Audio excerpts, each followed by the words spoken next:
नर्मदे हर, नर्मदे हर, नर्मदे हर, नर्मदे हर। नमस्कार, मैं प्रदीप। और अभी जो जहाँ पर बैठा हूँ मैं, रात बहुत हुई है, लेकिन अभी मैं हूँ मीठी तलाई पर। इधर माई का मंदिर है, नर्मदा माई का मंदिर है, उसी के बगल में बैठा हूँ। और आप लोग देख रहे हैं कि मेरे साथ बहुत सारे परिक्रमावासी हैं इधर। ये मेरा पहला इंटरव्यू है मीठी तलाई में, और मैं बंगाल से हूँ, तो मैं पहले क्षमा चाहता हूँ कि मेरा हिंदी अच्छा नहीं है। दो प्रभु जी के साथ मैं बातचीत करूँगा। उन्होंने लगभग 108 दिन में परिक्रमा समाप्त कर रहे हैं, तो उनका विचार जानेंगे। उनके ज़िंदगी के बारे में मैं थोड़ा जानने की प्रयास करूँगा और आप लोगों को बोलने की प्रयास करूँगा।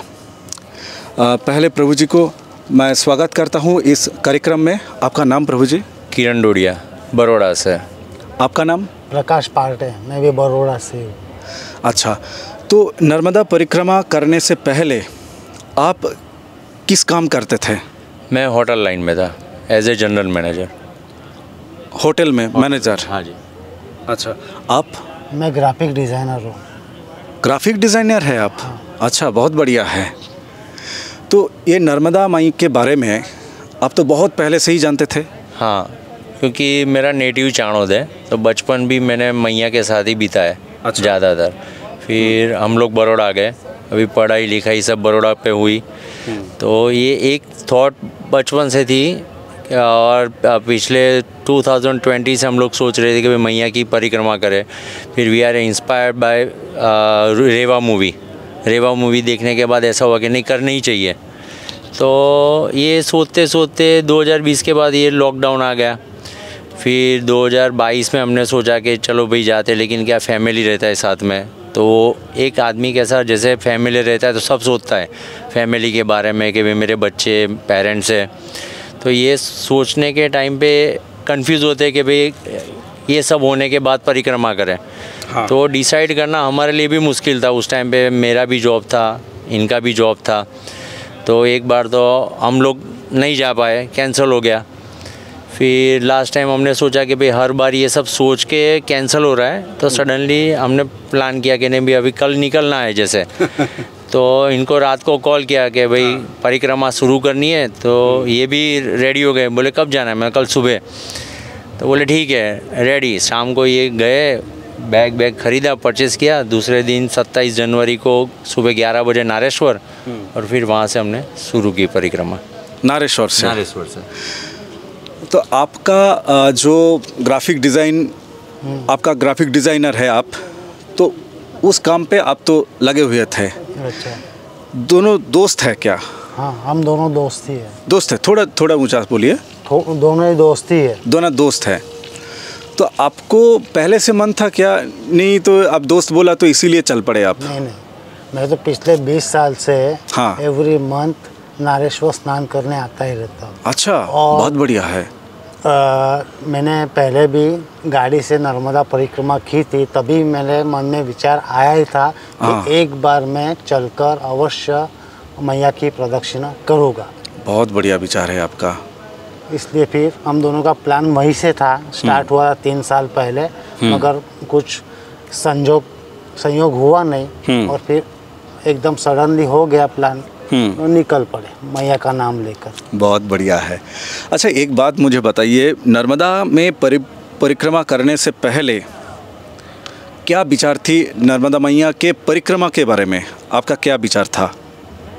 हमने सुना था सब लोग कर रहे हैं। हाँ। अभी समझो कि जैसे हम लोग गुजरात में हैं, अभी जितने लोग महाराष्ट्र के कर रहे हैं, अभी हमने बचपन से ये सब सुनने में आया था कि परिक्रमा करते, सब करते। क्या है, क्या अनुभव है, क्या होगा हमारे साथ, वो कभी हमने सोचा ही नहीं। जैसे हम निकले तो मैया के भरोसे ही निकल गए। जैसे मैंने भी मैं गोवा था ये शुरू करने से पहले, तो एक हमारे मित्र का मैसेज आया नर्मदे हर करके। वो मैसेज इतना मेरे दिमाग को असर कर गया कि मैंने रिज़ाइन रख दिया जॉब पे कि नहीं, मेरे को अभी करना, अभी बहुत हो गया कि अभी मैया का बुला आया। मैंने रिज़ाइन किया, सीधा बड़ौदा आया, पापा को कॉल किया, भाई मैंने जॉब छोड़ दिया। बोले क्यों? अच्छी खासी जॉब है, बर्जर पेंट में थी मेरी जॉब। अच्छा। तो बोले अचानक तूने छोड़ दिया? मेरे को परिक्रमा करनी है। बोले पक्का? मैंने बोला हाँ। ये इधर थोड़ा रुकता हूँ। देखिए, जिसको लेके ना हटपटाहट चलता है वो है तनख्वाह, पैसा। हाँ। तो आपको पैसा कितना मिल रहा था? तनख्वाह कितना मिल रहा था? 35,000 था, 35,000। तो 35,000 मिल रहा था आपको और आपने रिजाइन मारने के लिए सोच लिया? हाँ, सोच लिया। मैंने बोला अभी सब सोचूंगा, जैसे समझो फैमिली, पेरेंट्स, जॉब, तो ये तो चलता ही रहेगा, इसका कोई एंड ही नहीं है। जैसे मैं मेरी लाइफ के लिए 4 मंथ तो खुद को दे सकता हूँ, पूरी लाइफ। तो ये सोच के मैंने फिर रीज़न रख दिया। मैंने बोला 4 मैया के साथ रहो, फिर जो होगा वो मैया करेगी। यहाँ पे मैं और एक बार रोक रहा हूँ। इन्होंने एक बातों में बहुत बढ़िया एक बात बोली। अगर मैं अपना फैमिली का सारे जिम्मा उठा रहा हूँ, सारी जिम्मेदारी मेरे कंधों पर है, तो क्या 4 महीना मेरे लिए मैं नहीं ले सकता हूँ? क्या मेरे घर वालों ने मुझे 4 महीने के लिए नहीं छोड़ सकती हैं? ये तो विचार बहुत बढ़िया है। हाँ, फिर बोलिए। हाँ, फिर वहाँ से रिज़ाइन रखा, इधर आया घर पे। मैंने पापा मम्मी से डिस्कस किया, मैंने बोला मेरे को जाना है। तो बोले फिर जॉब का ये सब। मैंने बोला अभी जिसने मेरे को इधर तक भेजा, अभी मैं मैया के भरोसे जाऊंगा। और देखो, जैसे समझो हम लोग हर रात को जैसे अलार्म भी रखते हैं सुबह 5 बजे उठने का। हमको पता भी नहीं है कि सुबह उठेंगे नहीं उठेंगे, फिर भी अलार्म रखते हैं। हाँ, उठ भी जा सकते हैं। तो ये चीज़ फैक्ट है कि भाई कल किसने नहीं देगा, अभी सब सोचेंगे तो करना है तो फिर निकल जाओ, ऐसा। आपका उम्र कितना है? मेरा 45। नहीं, अभी क्या है, थोड़ा बहुत ये दाढ़ी वाड़ी तो बढ़ गया है, तो इसमें देख के जो लोग सोच रहे हैं कि नहीं अभी तो उनका तो उम्र हो गया है, अभी तो नौकरी छोड़ने की, वो तो कमाई तो कर लिया, सेविंग तो कर लिया, ऐसा बहुत लोग सोच सकते थे। तो इसीलिए मैंने पूछा उनको, प्रभु जी को पूछा कि आपका उम्र कितना है। ठीक है, मैं आपका दोस्त के साथ थोड़ा बातचीत कर लूँ। तो आप तो ग्राफिक डिज़ाइनर हो। हाँ। आपका तो नौकरी नहीं है? मेरा खुद का बिजनेस। हाँ, वही तो है, क्योंकि मैं भी फ्रीलांसिंग भी करता हूँ। मैं भी फ्रीलांसर वीडियोग्राफर हूँ, मैं थोड़ा बहुत काम भी करता हूँ। तो आप कैसे सोच लिया कि ठीक है चलो दांव पे रख देते हैं? उस दिन हुआ क्या, हाँ, जस्ट मैं चिन्मय मिशन में सेवा देता हूँ बड़ौदा। अच्छा। तो वहाँ के स्वामी जी को मिलने गया था मैं सुबह में। बता नहीं गया था, ऐसा समझ लीजिए आप कि मैं नर्मदा परिक्रमा करने कल निकल रहा हूँ। तो जैसे ही मैं एंटर हुआ, स्वामी जी के पास गया, तो स्वामी जी ने मुझे नर्मदे हर बोला। अच्छा। कभी मुझे नर्मदे हर नहीं बोलते, वो हरिओम ही बोलते। अच्छा। और उसी दिन उन्होंने मुझे नर्मदे हर बोला। अच्छा। तो मुझे संकेत मिल गया कि भाई स्वामी जी के आशीर्वाद मिल गए मुझे। तो फिर उन्होंने सोचा चलो कल निकलना ही अब। ठीक है, निकल तो गए हैं दोनों दोस्त, लेकिन पहला दिन क्या था? पहला दिन का अनुभव क्या था? दिन जब ढल रहे थे, सूरज डूब गया, बाकी दिन क्या होते थे? बाकी दिन तो ठीक है, चलो भाई होटल में मैनेजर हूँ, कमरे में घुस जाएंगे, सो जाएंगे, बढ़िया नींद आएगा, एसी चला लेंगे, कुछ भी कर लेंगे, बढ़िया खाना भी मिल जाएगा। तो पहला दिन जब सूरज ढल गया तब क्या फीलिंग था? तब थोड़ा थकावट लग रहा था पहले दिन। हाँ। मगर जैसे शाम को मैया का पूजन अर्चन किया, फ्रेश होकर सारी थकान दूर हो गई। आपको क्या मालूम, आपको क्या महसूस हो रहा था? जैसे समझो पहले दिन निकले, एक तो हजारों सवाल दिमाग में कि भाई शुरू एक बार निकल तो पड़े। अभी जैसे हमको तो ये भी नहीं पता था कि भाई जैसे ये मेन अपना ये दंड रहता है, जैसे कमंडल हो गया, कमंडल है, ये अपना वस्त्र जो है। हम लोग घर से निकले तो ट्रैक पहन के निकले थे। तो अभी जैसे हम लोग ने नारेश्वर से शुरू किया, फर्स्ट आश्रम पे हमने होल्ड लिया। मैं मेरे डॉग को लेके निकला था शुरू में। अच्छा। अभी वो भी 11 साल का, अभी कभी वो भी नहीं चला। तो अभी ये जैसे हम लोग 6-7 किलोमीटर चले, वो थक गया। तो मैंने घर पे कॉल किया पापा को, मैंने बोला ये चल नहीं पाएगा। तो पापा लेने आए। तो हम जो आश्रम पे रुके थे उन्होंने बोला परिक्रमा में हो, मैंने बोला हाँ। तो बोले ये आपको ये चलेगा नहीं। बोले जैसे आप कहीं ये बोले जैसे अभी समझो कि सिटी में पुलिस वाले को कैसे पहचानते, उसकी वर्दी से। तो बोले जैसे तुम्हारा ये जो वस्त्र है वो परिक्रमावासी के लिए नहीं है। बोले उसके लिए धोती, झब्बा और ये इतनी चीज़ तो चाहिए ही चाहिए। वो देख के ही आपको पहचान लेंगे कि भाई ये परिक्रमावासी है। तो बोले वो जो आप अपने को जो रिस्पेक्ट से देखते हैं ना, वो पूरा नज़रिया उनका चेंज हो जाता है। जैसे अपने को देख के उनको लगता है नहीं ये मैया की परिक्रमा करे, तो वो अपने को इतना प्यार से, भाव से, रिस्पेक्ट वो अपने को नहीं दे रहे, मैया को दे रहे। ठीक, पर लेकिन वो फिर हमने ये सब चेंज करवाया, कपड़े वापस भेजे, ये पापा लेके आए, वहाँ से चेंज किया। और हमारे लिए अच्छी बात ये थी कि हम जैसे ही दूसरे जहाँ पे रुके फर्स्ट देरोल में, हाँ। वो देरोल आश्रम पे हम शाम को रुके, तो उन्होंने बोला भाई कल एक दिन आप इधर ही रुको, और नर्मदा जयंती दूसरे दिन ही थी। अच्छा। तो हमको ये तब पता चला कि नर्मदा ये जयंती में कैसा, जैसे मैया को साड़ी पहनाते हैं एक नाव से लेके दूसरे नाव तक, चुंदरी मनोरथ। हाँ। तो दूसरे दिन के बाद हमको लगा कि नहीं, हमने जो डिसीजन लिया ये मैया के लिए निकल पड़े। जैसे आश्रम के लोग हमारे से बातचीत करते हैं जो प्रेम भाव से, जो पहले तो यही गुजराती हो, गुजरात से हो, तो वो शौक हो जाते, क्योंकि ज़्यादातर गुजरात से बहुत कम निकलते, 80% महाराष्ट्रियन निकलते हैं और बाकी 20 में अदर में ये सब आते हैं। 80% महाराष्ट्र, जैसे वहाँ पे मैया का तो उतना है ही नहीं जल का, फिर भी वो लोग उतना मैया को वो मानते हैं वो लोग। जैसे हमको सबसे ज़्यादा बेनिफिट हम लोग ही ले रहे हैं, एमपी गुजरात वाले, फिर भी उतने उनको उतना है नहीं कि भाई मैया का क्या इम्पोर्टेंस है, नर्मदा परिक्रमा का क्या है। जैसे ये वैराग्य की देवी है, जैसे आपका लाइफ का सांसारिक से लेके आध्यात्मिक लेवल में अगर आपको आगे बढ़ना है, तो मैं मानूंगा कि नर्मदा परिक्रमा करनी ही चाहिए। देखिए, मुझे जो लगता है, आप लोग तो परिक्रमा कर रहे हैं, आपका तो परिक्रमा समर्पण भी हो जाएगा थोड़े दिन में। मुझे लगता है कि जीवन भी एक परिक्रमा है। सही।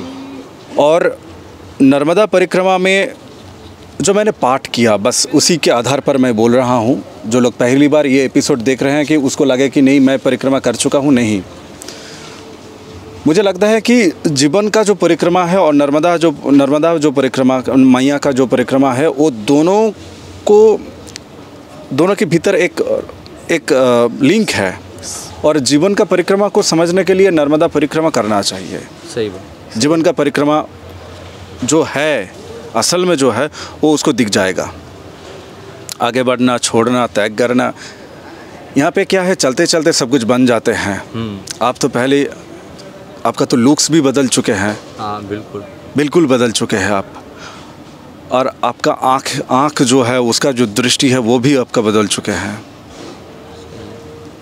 मुझे बहुत अच्छा लग रहा है कि आपके पास बैठ के, आपके साथ बात करके, मैं सच बोल रहा हूँ, ये एपिसोड तो चलता रहेगा, 2-4 एपिसोड बना लेंगे, एक दिन मेरा यूट्यूब का जर्नी भी ख़त्म हो जाएगा, वो अलग सी बात है। लेकिन जो सच है, आज इतनी रात में बैठ के इस खुले आसमान के नीचे, एक्चुअली क्या है, जब मैं बंगाली में एपिसोड कर रहा था, तो तब देवाशीष चौधरी नाम करके एक दादा है, उन्होंने भी परिक्रमा किया। तो उनके पास से मैं सुन रहा था कि पूर्णिमा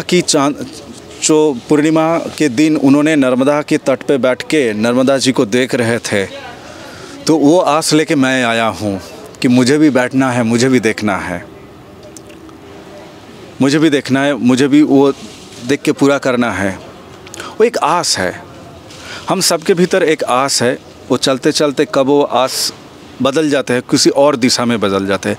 ठीक है, चलिए, मेरा बात ज़्यादा हो रहा है। मैं आपके पास और एक सवाल है मेरे लिए। आज लगभग पूरा होने वाला है आपका परिक्रमा। आपके जीवन के बारे में आपका क्या दृष्टि है, क्या बदला, क्या अनुभव है आपके बारे में, जीवन के बारे में, मैया के बारे में नहीं, जीवन के बारे में कैसे आपका वो बदल चुका है? जैसे समझो, हम लोग सांसारिक लाइफ जी रहे थे पहले। अभी आज हमारा 96 डेज़ हुआ टोटल। तो उससे पहले कैसे थे, जैसे हमारे अंदर सब विकार थे। जैसे एज़ यूजुअल ह्यूमन का नेचर रहता है, काम, क्रोध, मोह, लोभ, मोह, मद, द्वेष, ईर्षा। जैसे जैसे हम ये परिक्रमा करें ना, तो हमारे अंदर सब में संयम आ जाता है। जैसे काम हो गया, लोभ हो गया। जैसे हमने ऐसे भी जगह देखे जिनके पास कुछ नहीं, वो लोग हमको सेवा दे रहे हैं। तो जैसे हमको ये फील हो रहा है कि हमारे पास होने के बावजूद हम लोग किसी के लिए कुछ भी अभी तक किया नहीं। तो वो भाव, जैसे सेवा का भाव हो गया, जैसे कोई आश्रम पे गए तो बड़े बड़े स्वामी जी भी हमको भोजन प्रसादी हमको देने के बाद खुद ग्रहण कर रहे हैं, खुद ले रहे हैं। तो हम हाँ, तो ये सब हमको यही सीखने को मिलता है कि सबको आदर दो, प्यार मोहब्बत से रहो सबके साथ। तुम्हारे अंदर से जो एक ईगो रहता है कि भाई हाँ मैं कुछ हूँ, वो चीज़ तुम्हारा ये अंदर से निकल जा रहा है। जैसे ये पूरा परिक्रमा में तुम्हारे अंदर से सब चला जाए। जैसे घर पे रहे तो मेरे को ये चाहिए, गरम गरम खाना चाहिए, बिस्तर चाहिए। जैसे तुम ये परिक्रमा आप करते हो तो आपके अंदर इतना बदलाव, जैसे आप करोगे उसके बाद ही मैं बताऊं, खुद अनुभव करो, वो बहुत बड़ी चीज़ है। तो ये सब चेंजेस आपके लाइफ में आते हैं कि आप उसके बाद में, जैसे परिक्रमा के बाद में आप अगर सांसारिक में जाते हो तो ये सब चेंजेस, जैसे घर पे कुछ हो रहा हो, झगड़ा हो रहा हो तो भी आपका माइंड स्टेबल रहेगा। जैसे आपको क्या बोलना है, कहाँ जगह पे स्टॉप होना है, वो सब आपको ये नॉलेज मिलता है। बहुत बहुत बैलेंसिंग स्विच घूम चुका है, बहुत स्विच घूम चुका है। जिन लोगों ने अभी तक नर्मदा मैया का परिक्रमा नहीं किया है, उनके लिए आपका विचार क्या है? अगर 2 शब्द में मैया का परिक्रमा का जो महत्व है, आप जो खुद उपलब्धि किए हैं, जो किसी शास्त्र में लिखा हुआ है, वहाँ से मैं जानने के लिए मैं ये सवाल आपके पास मैं नहीं रख रहा हूँ। हाँ। जिन्होंने अभी तक परिक्रमा नहीं किए हैं, उनके पास आपका विचार रखिए आप थोड़ा। बस मैं इतना ही कहूँगा कि लाइफ में अगर आपको शांति चाहिए, सुकून चाहिए, एक बार परिक्रमा करो। अपने खुद के लिए, जीवन के लिए एक बार करनी चाहिए कि आपको पता चलेगा कि लाइफ क्या है, आपको ऊपर वाले ने क्या दिया है।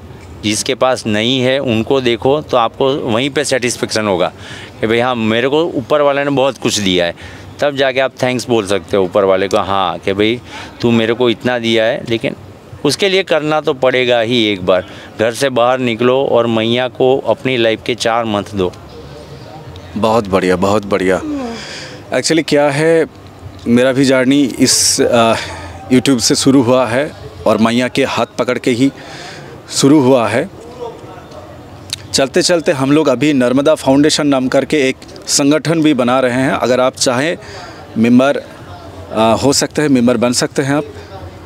और थोड़ा बहुत प्लान है परिक्रमा वासियों के लिए, और इधर नर्मदा तट पे जहाँ पर आश्रम है उन लोगों के लिए भी है, और जिधर आश्रम नहीं है, मानिए कि सुल्पानी झाड़ी है, बहुत जो भील परिवार लोगों ने जो परिक्रमा वासियों को सेवा करता है, उनको मदद पहुंचाने के लिए बहुत सारे प्लान है। अगर आप चाहें तो हम सबको मदद कर सकते हैं, मदद भेज सकते हैं।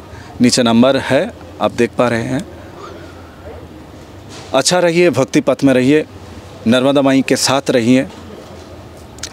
नर्मदे हर, नर्मदे हर, नर्मदे हर, नर्मदे हर।